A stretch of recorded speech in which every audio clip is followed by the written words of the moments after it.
Vancouver sits on Canada's Pacific coast, wedged between the waters of Burrard Inlet and the snow-capped North Shore Mountains in southwestern British Columbia. It is a city where you can ski a coastal mountain in the morning and walk a downtown beach by late afternoon, all within the same skyline. That mountains meet ocean setting is the single thing that defines Vancouver, and it shapes nearly every decision you will make on a trip here. The city proper holds a bit over 600,000 people, while the wider metro area approaches 2.6 million, the third largest in Canada. So picture a compact, dense downtown peninsula surrounded by a sprawling region of suburbs, mountains, ocean, and the Fraser River Delta. In fact, Vancouver has the highest population density of any city in Canada, which is part of why the downtown core feels so walkable. The geography is unusual. Almost the entire city sits near sea level, yet mountains rise abruptly just across the water to the north. It is worth knowing that Vancouver sits on the traditional, unceded territory of the Musqueam, Squamish, and Tsleil-Waututh First Nations. That Indigenous heritage runs through the city's museums, public art, and totem poles, and it is a genuine part of the local identity. Vancouver is also one of the most multicultural cities in North America, with especially large East Asian and South Asian communities. That diversity is the city's defining flavor, shaping its restaurants, its bustling night markets, and its festivals. The city is also a major film and television production hub, so much so that the industry nickname Hollywood North is well earned here. And it consistently ranks among the world's most livable cities, which shows in the clean transit, the parks, and the easy access to nature. This is a destination built for travelers who want an outdoor-leaning city break, with hiking, beaches, gardens, and world-class food all close together. Now for the trade-offs, because Vancouver has two big ones that will shape any trip you plan. The first is cost. Vancouver is one of the most expensive cities in North America, and accommodation in particular will dominate your budget. The second is weather. From November through March, the city is persistently wet and gray, with rain on most days and short daylight hours. There's also the downtown east side, a small area near Gastown with visible poverty and a public drug crisis that surprises some first-time visitors. For trip length, a focused long weekend covers the downtown core, but 4 to 5 days lets you add the North Shore Mountains and a day trip. If you want to fold in Whistler or Victoria, plan for a full week and treat Vancouver as your base camp for exploring the wider region. Almost everyone arrives through Vancouver International Airport, known by the code YVR, which sits about 12 kilometers south of downtown. It is consistently rated one of the best airports in North America, and crucially, it connects straight into the city by rail. That rail link is the Canada Line, one of 3 SkyTrain routes, and it runs directly from the airport into the heart of downtown. The train reaches Waterfront Station in roughly 25 to 30 minutes, with fares around 4 to 10 Canadian dollars, depending on the time of day. Note that buying a ticket at the airport adds a surcharge of about $5, which a Compass card or tap payment can reduce. A taxi downtown runs about 35 to 45 Canadian dollars, and rideshare apps like Uber and Lyft land in a similar range. For most visitors, the SkyTrain is the clear winner, since it beats a taxi in traffic and costs a small fraction of the fare. Once you are in the city, the public transit network is excellent, and it is run by a regional agency called TransLink. It combines 3 SkyTrain lines, an extensive bus network, and the Seabus passenger ferry across the inlet to North Vancouver. The 2 older SkyTrain lines, the Expo and Millennium, are driverless and connect downtown to the eastern suburbs and Metrotown. The Canada Line is the third, running south from downtown through Richmond and out to the airport. You pay with a reloadable Compass card or a simple contactless tap, and the system is clean, frequent, and easy to navigate as a visitor. A single ride costs about $2.60. A day pass runs around $11, all in Canadian currency. Service runs from roughly 5 in the morning until just past 1 at night, a little later on Friday and Saturday. The Sea Bus deserves a special mention because the 12-minute ride to North Vancouver doubles as a cheap harbor cruise with skyline views. It costs the same as a normal transit fare, and it drops you right at Lonsdale Quay, a market and waterfront worth an afternoon. On the question of a rental car, the practical verdict for a city-only trip is that you do not need one. Downtown is compact, transit is good, and parking is both expensive and limited, often $35 or more a day in the core. A car only becomes worthwhile if you plan to drive the Sea to Sky Highway to Whistler or explore deeper into the province. Downtown itself is highly walkable, with the West End, Yaletown, Gastown, and Cole Harbour all within an easy stroll of each other. Cyclists are exceptionally well served, thanks to a separated bike lane network and the seawall, plus a public bike share system called Mobi. The most popular ride of all is the Stanley Park Seawall Loop, a flat, car-free circuit with constant water views. For reaching Vancouver Island, BC ferries sail from the suburbs of Sawasan and Horseshoe Bay over to Victoria and Nanaimo. And for crossing the border, the Amtrak Cascades train runs scenic, comfortable service south to Seattle with a passport required. One last practical note. Google Maps is the most reliable app here for transit directions, walking routes, and real-time arrivals.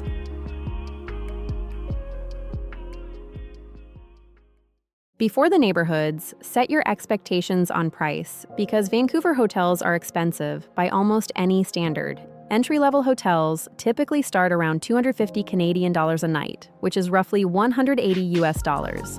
Mid-range rooms average closer to $400 Canadian dollars, and upscale waterfront properties run well past $550. Budget travelers do have options, with hostel dorm beds around $45 Canadian dollars a night in the downtown core. One caution on short-term rentals: Vancouver tightly restricts Airbnb-style stays under 30 days, so listings are fewer and pricier than you might expect. For most first-time visitors, the answer is to base yourself somewhere on the downtown peninsula, within walking distance of the major sites. Downtown and Cole Harbour form the polished waterfront zone, close to Canada Place, the cruise terminal, and the entrance to Stanley Park. This is where you will find the big-name hotels, including the Pan Pacific, the Fairmont Pacific Rim, and the waterfront Weston Bayshore. The upside is location and views.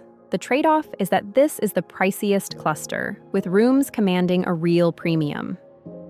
The West End sits just southwest, a leafy residential area between downtown and English Bay, also bordering Stanley Park. It tends to offer better value than the waterfront, with quieter tree-lined streets, a beach at the end of many blocks, and easy walks downtown.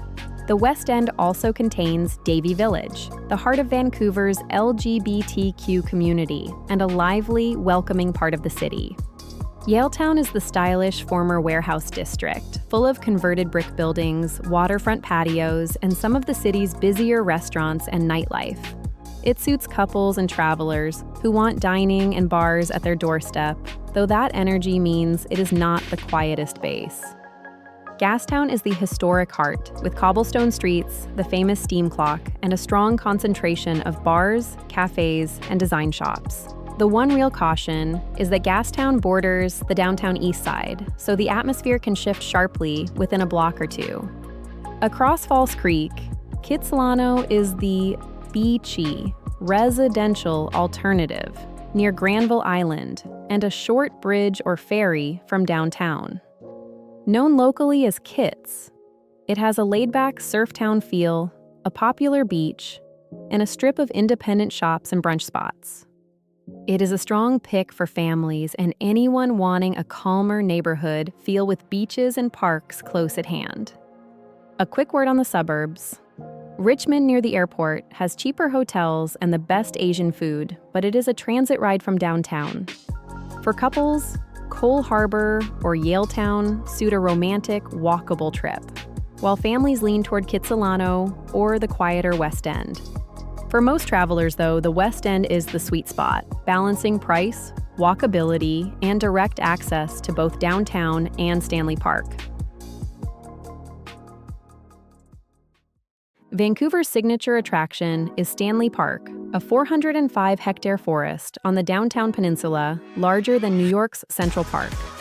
It is one of the great urban parks of the world, a dense temperate rainforest with beaches, lagoons, and old-growth trees minutes from skyscrapers. Wrapping its entire edge is the seawall, a waterfront path where you can walk, run, or cycle past beaches, totem poles, and skyline views. The full seawall stretches far beyond the park, running for about 28 kilometers along the city's waterfront, the longest uninterrupted route of its kind. The totem poles at Brockton Point are the most visited cultural site in the province, and the park itself is completely free to enter. The other half of Vancouver's identity is the mountains, and the easiest to reach is Grouse Mountain, just across the inlet on the North Shore. A gondola called the Sky Ride carries you up the 1,200-meter peak for sweeping city views, with skiing in winter and hiking in summer. In summer, fit hikers tackle the Grouse Grind, a steep climb nicknamed Mother Nature's Stairmaster, though you can always ride the gondola back down. For the classic treetop experience, the Capilano Suspension Bridge stretches 137 meters across a canyon, first built back in 1889. It is beautiful, but pricey, with admission well over 50 Canadian dollars. And it gets very busy in peak season. Budget-conscious travelers can get a similar canyon and bridge thrill for free at nearby Lynn Canyon, a local favorite with its own suspension bridge. Also on the North Shore, Lighthouse Park offers old-growth forest, dramatic rocky shoreline, and some of the best views back toward the city. Back in the city, Granville Island is a must. A former industrial peninsula now packed with a famous public market, artisan studios, and food stalls. You reach it on foot, by road, or best of all, on one of the tiny, rainbow-colored aquabus ferries that hop across False Creek. For culture, the standout is the Museum of Anthropology at the University of British Columbia, holding a world-class collection of Northwest Coast Indigenous art. Admission runs around 23 Canadian dollars, and the Arthur Erickson Building alone, with its towering glass Great Hall, is worth the trip. Downtown, the smaller Bill Reed Gallery focuses on the celebrated Haida artist, offering a quicker, more intimate look at the same Indigenous tradition. The Vancouver Art Gallery anchors the downtown art scene, set in a former courthouse on Robson Square, right in the center of the city. In Chinatown, one of the oldest in North America, the Dr. Sun Yat-sen Classical Chinese Garden is the first authentic Ming-style garden built outside China. Nearby, the recently opened Chinese-Canadian Museum tells the community's story, and admission is currently free, making it an easy, meaningful stop. Gardeners and families should not miss the trio on the city's south slope, starting with Queen Elizabeth Park at the highest point in the city. Beside it, the Bloedel Conservatory is a glass dome filled with tropical plants and hundreds of free-flying birds, a lovely rainy day option. A short distance away, Van Dusen Botanical Gardens spreads across landscaped grounds, with admission around 15 Canadian dollars and a popular festival of lights at Christmas. For sweeping views without the mountains, Queen Elizabeth Park and the rooftop lookout at Canada Place both deliver, the latter shaped like a giant sail. Canada Place is also home to Fly Over Canada, a flight simulator ride that soars you across the country, and it is the main Alaska cruise terminal. The beaches deserve their own mention because few big cities have this many. English Bay and Sunset Beach sit right downtown. Across the water, Kitsilano Beach has the best sunsets and an enormous saltwater pool, while Wreck Beach near the university is famously clothing optional. Families have especially strong options here, anchored by several reliable, hands-on attractions near the downtown core. Science World, set inside a glowing geodesic dome on False Creek, is built for curious kids with interactive exhibits and a giant screen theater. The Vancouver Aquarium, tucked inside Stanley Park, focuses on Pacific marine life and conservation and pairs naturally with a day in the park. For thrill seekers, Playland is the city's classic amusement park, home to a wooden roller coaster that has been running since the 1950s. Let me turn all of that into concrete itineraries, starting with a classic 3-day route for first-time visitors. Day 1 starts at Stanley Park around 9, giving 2 to 3 hours for the seawall, the totem poles, and the aquarium if you have kids. Walk back along the waterfront to Canada Place for lunch, then spend the afternoon wandering Gastown's shops, cafes, and the steam clock. Day 2 begins at Granville Island when the market opens, browsing food stalls and studios before a casual lunch out on the docks.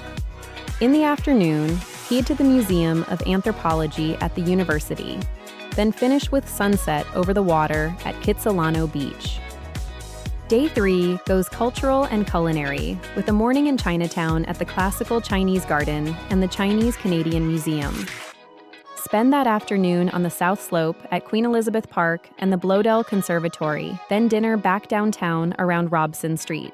Outdoor-focused travelers should reshape the trip around the North Shore Mountains and Vancouver's unusually easy access to wild nature.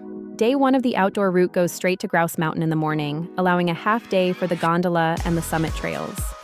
In the afternoon, cross to the Capilano or Lynn Canyon suspension bridges, then return downtown for an early dinner in Yaletown. Day 2 is a seawall day, renting a bike to ride the full Stanley Park loop in the morning before relaxing at English Bay. If you have a third outdoor day, drive the Sea to Sky Highway toward Whistler, stopping at Shannon Falls and the Sea to Sky Gondola. Families traveling with kids can build a gentler 2-day plan around the downtown core and Stanley Park. Day 1 pairs a morning at Science World with an afternoon at the Vancouver Aquarium, with a picnic lunch in between near False Creek. Day 2 keeps it easy with the Stanley Park seawall, the miniature train when it is running, and the beach at English Bay.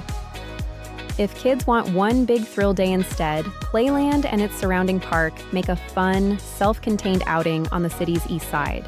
Whatever your style, the best third-day move out of the city is a day trip, and you have 2 great choices. Whistler is about 2 hours north on the scenic Sea to Sky Highway, a world-class resort that is just as good in summer as in winter. Victoria, the provincial capital, is a relaxed ferry ride across the strait, with gardens, harbor life, and a noticeably gentler pace.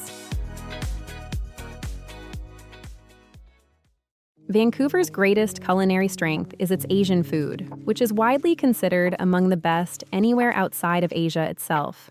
The Cantonese community has made the region a genuine dim sum capital, with quality that locals will happily compare to Hong Kong. The richest concentration sits in the suburb of Richmond, where you will find some of the finest dim sum restaurants in all of North America. A round of dim sum is built from small shared plates, with most dishes landing somewhere around 6 to 10 Canadian dollars each. Japanese food is the other pillar, and Vancouver even invented its own icon, the flame-torched aburi salmon oshi sushi.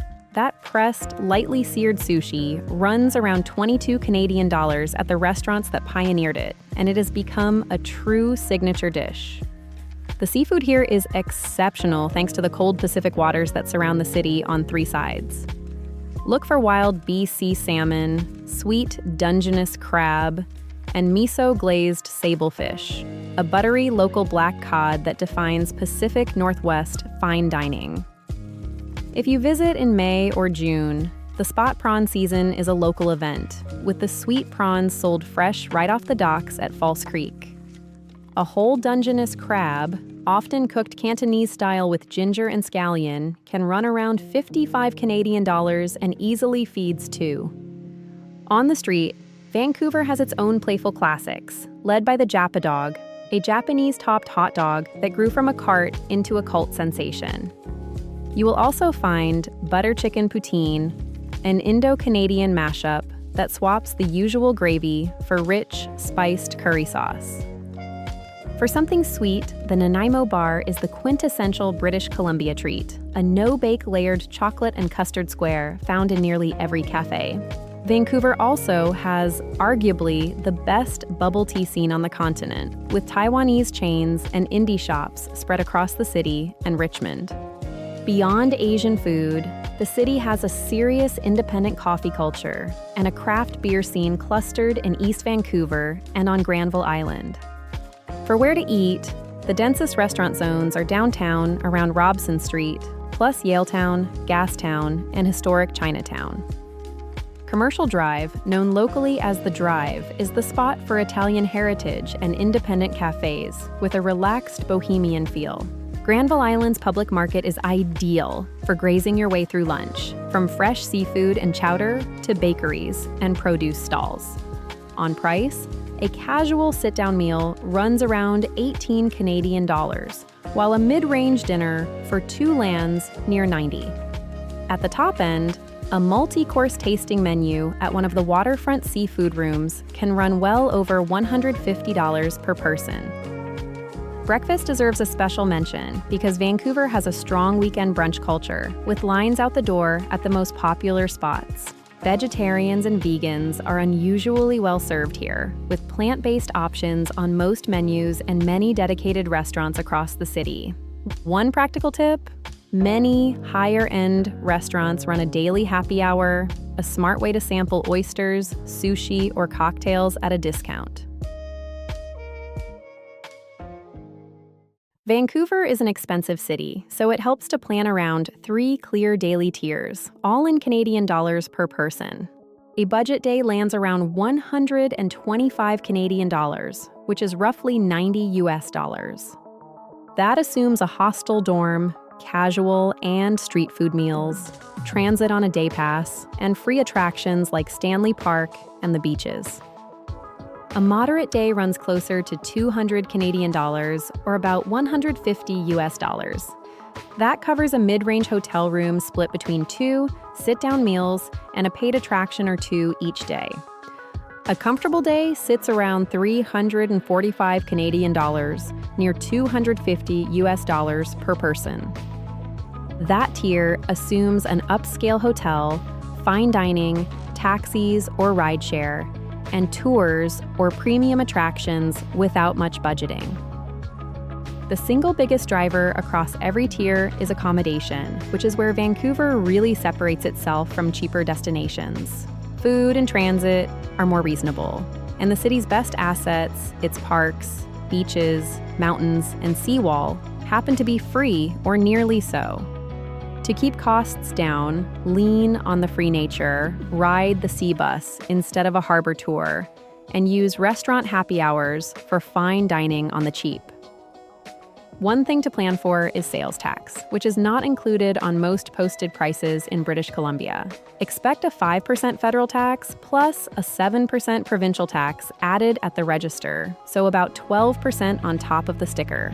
There's also no tourist tax refund in Canada, so unlike some countries, you cannot reclaim that sales tax at the airport when you leave. A typical real-world day for a mid-range traveler might be $100 for the room, $50 for food, $11 for transit, and $30 for an attraction. Compared with other major Canadian cities, Vancouver runs noticeably pricier than Montreal and sits at or above Toronto, mostly on lodging. Vancouver has a mild, wet, coastal climate, which means moderate temperatures year-round but a very pronounced rainy season. Summer is the clear peak, running from June through August, when the weather finally turns warm and reliably dry. July highs sit around 23 degrees Celsius, about 74 Fahrenheit, with overnight lows near 15 Celsius, roughly 59. July and August are also the driest months by far, with rain on only about 7 days each, a dramatic change from winter. That season brings the festivals, the cruise ships, and the long evenings, but also the highest hotel prices and the biggest crowds. The summer highlight is the celebration of light, an international fireworks competition that draws huge crowds to English Bay over several July nights. Vancouver also hosts a massive Pride Festival in August, along with a jazz festival in June, and the long-running Pacific National Exhibition in late summer. Winter is the opposite story, mild but relentlessly wet, with rain on most days from November through February.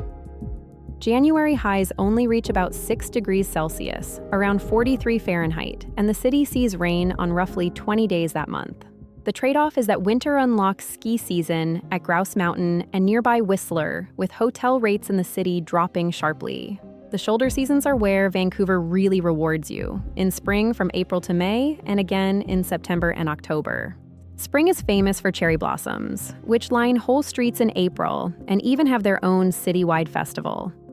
That season brings mild weather and far smaller crowds than summer, making April and May a quietly excellent time to visit. Early fall keeps much of the summer warmth into September, with thinner crowds and lower prices before the autumn rains set in.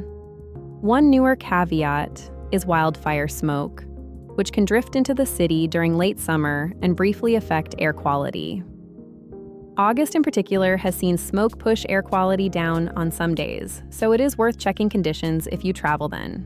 If you want one clear recommendation, aim for late spring or September, the best balance of decent weather, lighter crowds, and value. A few practical details will smooth out your trip, starting with entry, money, and staying connected. For entry, citizens of many countries visit Canada visa-free for up to 6 months, and United States citizens do not even need an electronic travel authorization. Most other visa-exempt visitors flying in do need that authorization, called an ETA, which is a quick and inexpensive online application before you travel.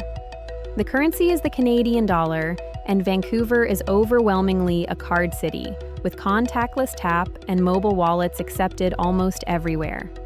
You will rarely need cash, but if you do use an ATM, expect a fee of around $3 plus a small percentage on foreign cards. Tipping follows the North American norm, so plan on 15 to 20% at sit-down restaurants and around 10 to 15% for taxis. Counter service spots now prompt for tips too, but those are entirely optional, and locals routinely skip them without a second thought.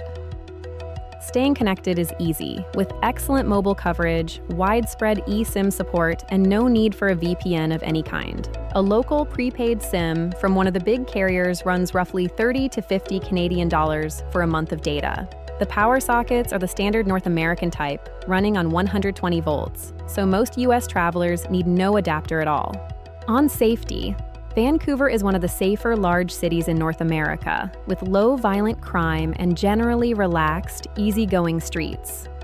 The main caveat is the downtown east side, where visible drug use and poverty concentrate, and which is best avoided, especially after dark. It is important to say that this area is not typically dangerous to visitors, but it can be confronting, and it sits right beside Gastown. Petty theft, like pickpocketing, does happen in busy tourist spots, so keep normal city awareness about your phone and your bag. The tap water is excellent and safe to drink, and public drinking fountains are common along the seawall and throughout the parks. For nightlife, the Granville Street Entertainment District is the loud, late-night hub, while Gastown and Yaletown skew toward cocktail bars and lounges. The city's craft beer culture also makes brewery tap rooms, especially around East Vancouver, a relaxed alternative to a traditional night out. For shopping, Robson Street is the downtown fashion strip. Gastown has design and local boutiques, and Main Street is the spot for vintage and indie labels. On the arts, the Vancouver Symphony performs at the historic Orpheum, and the city has a lively theater, live music, and film festival scene. If you take away one cultural note, let it be that Indigenous art and history are woven through the city, from museum collections to public totem poles. Now for packing, which matters more in Vancouver than in most cities, because the weather drives almost everything you bring. Whatever the season, rain gear is the foundation, so start with a proper waterproof shell jacket, not just a fashion raincoat. Add breathable layers you can adjust through the day, since mornings and evenings stay cool, even in summer near the water. For footwear, bring comfortable waterproof walking shoes because you will cover real distances on the seawall and on wet city pavement. In the gear category, pack a day pack for outings, a refillable water bottle for the free fountains, and a portable charger for long sightseeing days. A compact travel umbrella is worth the space for most of the year, though locals will tell you a good hood often does the job. If you visit in summer, swap some of the rain layers for sun protection, including sunscreen, sunglasses, and a hat for the beaches. And if your plans include the mountains, pack a warmer mid-layer since the summits stay noticeably cooler than the city below. So, who is Vancouver actually for when you weigh the scenery and the food against the cost and the rain? It is an outstanding fit for outdoor lovers, the rare big city where mountains, ocean, and rainforest are all minutes from downtown. It is just as strong for food-focused travelers, especially anyone drawn to world-class Asian cuisine and the fresh Pacific seafood. It also suits couples and first-time visitors to Canada's West Coast who want a polished, walkable, easy-to-navigate base. And it is a great pick for families, with the aquarium, Science World, the beaches, and Stanley Park all easy to string together.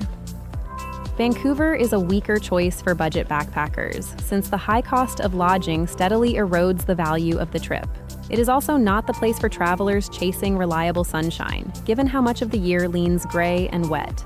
And if your dream is grand, old-world historic architecture, Vancouver is a young city and simply will not deliver that. The single biggest planning lever is timing, since visiting in the shoulder seasons solves the crowds and softens the prices at once. The bottom line is that Vancouver is expensive, but it offers a mountains meet ocean meets metropolis combination that very few cities on Earth can match. That's our guide to Vancouver, Canada. Everything mentioned is linked in the description below. If you are planning another trip, we have more guides waiting for you. And if you haven't yet, subscribe so you don't miss the next one. Thanks so much for watching.